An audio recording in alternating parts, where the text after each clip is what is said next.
Halo sahabat Usman, balik lagi di channel Senyo Kanari Breed.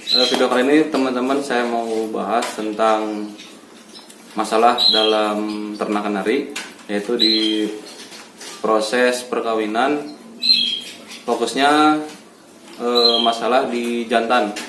Jadi ada pertanyaan dari beberapa teman-teman yang menarik perhatian saya juga.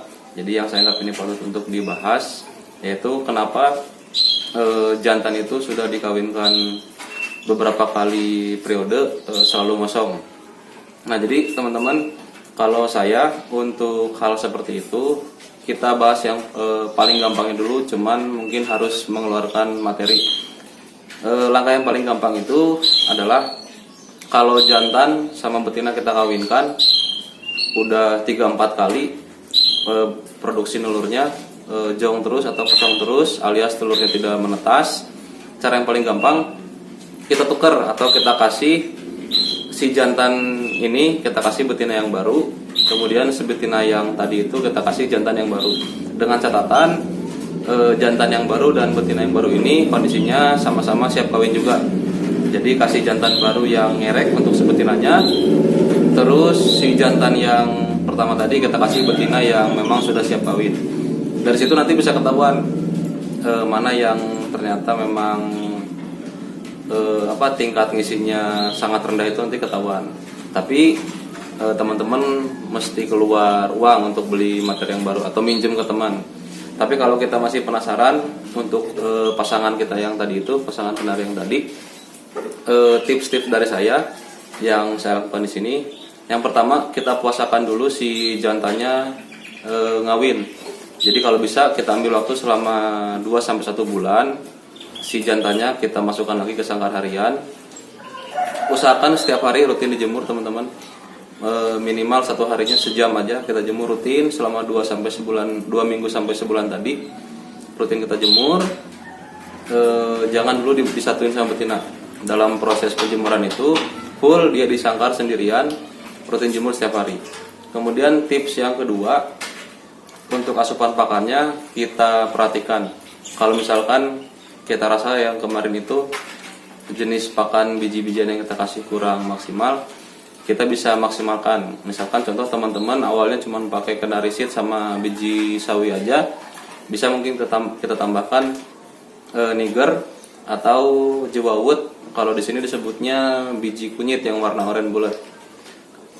Kemudian untuk tambahannya full dikasih telur setiap hari setengah butir telur puyuh. Kalau nggak ada telur puyuh, teman-teman bisa kasih telur rebus, telur ayam rebus seperti ini, kayak gini teman-teman ya.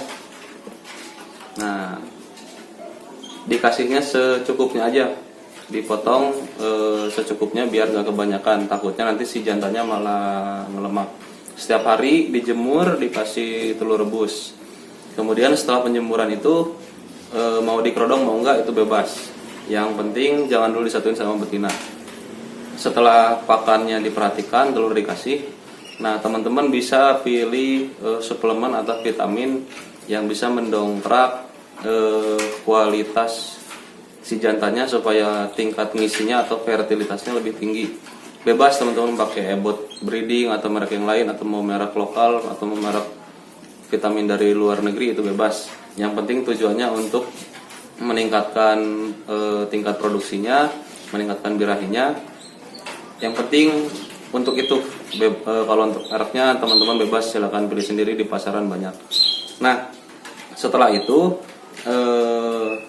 harapannya kalau saya di sini setelah 2 minggu sampai 1 bulan dijemur, rutin dikasih telur, terus asupan pakannya kita perhatikan. Di waktu 2 minggu sampai 1 bulan itu kelihatan biasanya si jantan lebih ngotot, lebih gacor ngereknya lebih bagus, lebih strong gitu ya istilahnya.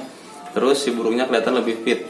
Nah, di situ teman-teman bisa langsung coba lagi dimasukin ke betina.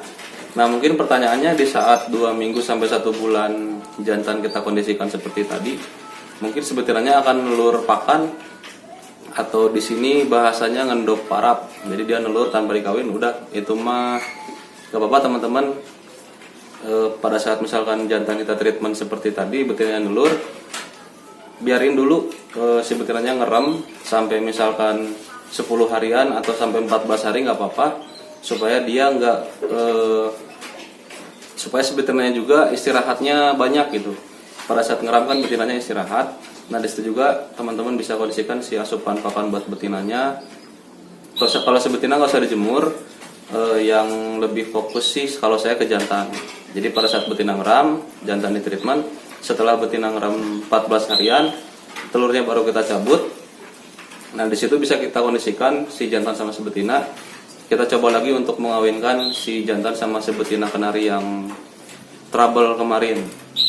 Nah harusnya sih kalau sudah kita maksimalkan kondisi si jantan dan si betinanya, mudah-mudahan tingkat fertilitasnya lebih tinggi, jadi bisa ngisi.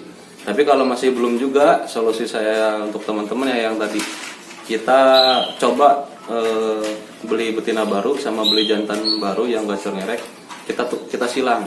Jantan yang baru kita kawinin sama betina kita yang tadi, betina yang baru kita kawinin sama jantan kita yang tadi. Jadi ketahuan mana yang sebetulnya yang zong itu yang kurang bagus untuk produksinya, ketahuan yang jantan atau yang betina. Itu aja teman-teman ya dari saya, karena di sini juga sama, saya juga ada satu jantan malah dikawin ketiga betina jong terus. Nah sekarang lagi saya coba treatment. Yang paling wajib sih tadi rutin jemur, karena pengaruh dari sinar matahari itu ke si kenari sangat penting kalau menurut saya. Karena kan dari sinar matahari itu ada asupan vitamin D yang jarang atau mungkin yang minim didapat dari pakan. Kecuali kita mau kasih suplemen, ada juga vitamin D untuk burung bisa dikasih, tapi lebih baik sih dijemur biar si burungnya juga seger, fit, bulunya lebih sehat, dan si burungnya pun bisa lebih on fire lagi. Jadi untuk teman-teman yang misalkan udah bertanya kemarin, ini udah saya jawab, dicoba aja karena di ternak kenari itu biasanya beda tangan beda cara. Tapi kalau teman-teman mau coba cara saya ini, boleh dicoba. Kalau misalkan langsung berhasil, berarti kemungkinan di asupan pakan sama di penjemurannya itu kurang. Tapi kalau masih belum juga yang tadi, teman-teman bisa coba beli pasangan baru buat kenari-kenari kita tadi. Jadi untuk teman-teman yang nanya, kemudian ada yang WA juga langsung minta video tentang cara saya di sini untuk menangani kenari-kenari yang seperti tadi. Ini teman-teman udah saya jawab ya. Mudah-mudahan bisa bermanfaat, bisa memuaskan teman-teman. Silakan tinggal dipraktekkan dan mudah-mudahan hasilnya bisa sesuai yang teman-teman harapkan. Oke, segitu dulu teman-teman dari saya. Mudah-mudahan video ini bermanfaat. Tetap semangat buat ternak kenarinya dan happy breeding.